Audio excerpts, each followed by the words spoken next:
Rhonda Green will be giving a speech today from the presentation Mastery Path, Level 1 Project, Introduction to Vocal Variety. Get ready, this one is going to be interesting. Welcome Rhonda as she presents Love, Honor, and Obey. Love, Honor, and Obey, Rhonda Green. Fellow Toastmasters and interested friends, I was speaking to one of my coworkers last night about those words in the marriage vows: love, honor, and obey. And I was telling him how I was speaking with a minister about it that said one of the young ladies in a couple that was doing counseling did not want those words, obey, put in the marriage ceremony. He was telling me, oh my God, when she says love, honor, and obey, it says love, honor, and obey the will of God. I said, that's not what the words say. And when you're making a wedding vow, you're making that vow to the person you are married to. Well, I've been down that marriage road once or twice, as a matter of fact, thinking about maybe a third time, but that's going to be something hard to think about. And my ex-husband, my first husband, now we got into this argument. And out of the blue, he said, you're my wife. You're supposed to cook, clean, and copulate. And you're supposed to obey what I said because it was in the marriage vows. I looked at him and I said, I remember when we got married. I said, my minister said that we were supposed to love, honor, and cherish everybody. I said, don't you remember when he was talking about that? And God wants you to be fruitful and multiply. And since I was 5.5 months pregnant, everybody in the audience just started laughing because they all knew it wasn't a secret.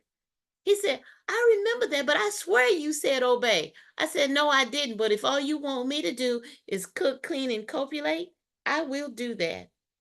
I stopped talking to that man. I cooked, cleaned, and I did the other. That's it. And everything was fine until he invited his friends to come watch a football game on TV. I was courteous. I had the sandwiches together. I had beers. I had beer nuts, peanuts. I had all sorts of chips. And I would go in and talk to his friends and say, Mark, would you like something? Hey, John, do you need anything? Everything was fine. We lived in this shotgun shack. That means the living room, the kitchen, the bedroom, and the back door. I was in the kitchen washing things up. And he said, watch this. I got the B word in check. I turned my head. I said, what? And he said, Rhonda, come here and bring me this. I was like, bring me a beer. I said, really? So I went in. I handed him the beer. And I asked the other guys, hey, Mark, John, do you all need something else to drink? Very polite. But I did not forget that he was putting his B in check. No, I might be a lot of things, but that's not one of them. So 3 weeks later, I fixed him his best meal. I had X-Lex all in and out of his meal. I had him stomach cramping and everything. I went into that bathroom, locked the door. When he started beating on the door, I pushed a sign under the door that said, cook, clean, and copulate. The man kept eating the food. He kept eating the food. He had stomach cramps for 3 months. You see, that's a lesson about being married to a person. You need to be careful what you say to them. So when you get ready to make your marriage vows to someone, you should be planning on keeping the vows that you made. Well, when I was speaking to the minister, I said, well, I would speak to the minister and I would tell him why I do not want those specific words in there, that I would prefer for it just to say to love, honor, and cherish. That way I would be honest. He said, well, what happens if you get to the ceremony, you got your dress on, the groom's there, the audience, and the minister, when he turns to you, he says, and Rhonda, will you love, honor, and obey whoever the man is going to be? I would look at him and I would respond one of two ways. Number one, I would just say, I will love and honor and cherish you forever to the day we part. I said, or I'd look over to the minister and say, come here. Did he ask you to put those obey words in it? Because we had an agreement. And if he said, yes, he said he wanted you to say obey, I would turn to the audience and say, hey, everybody, it's not fitting to happen. We finna go party and eat all that food that we have already purchased. We finna have a good time because there's not gonna be no wedding today. And just move it off. And it didn't matter how upset he was, this, that, and the other.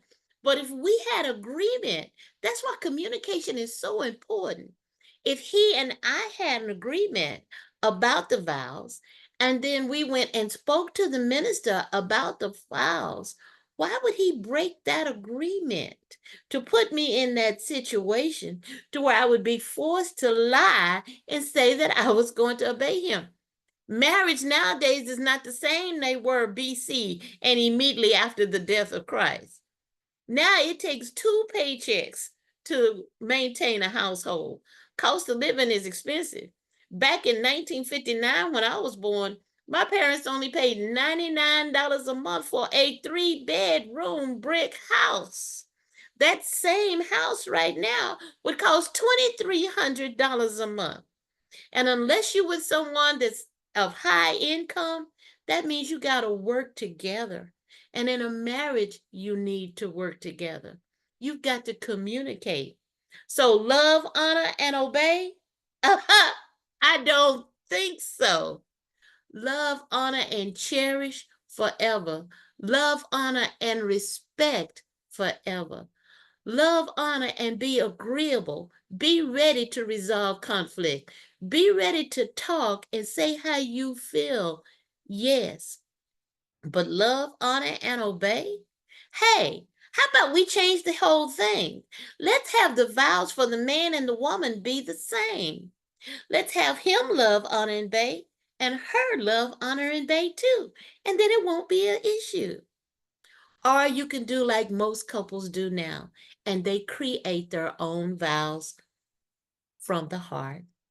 Mr. Toastmaster.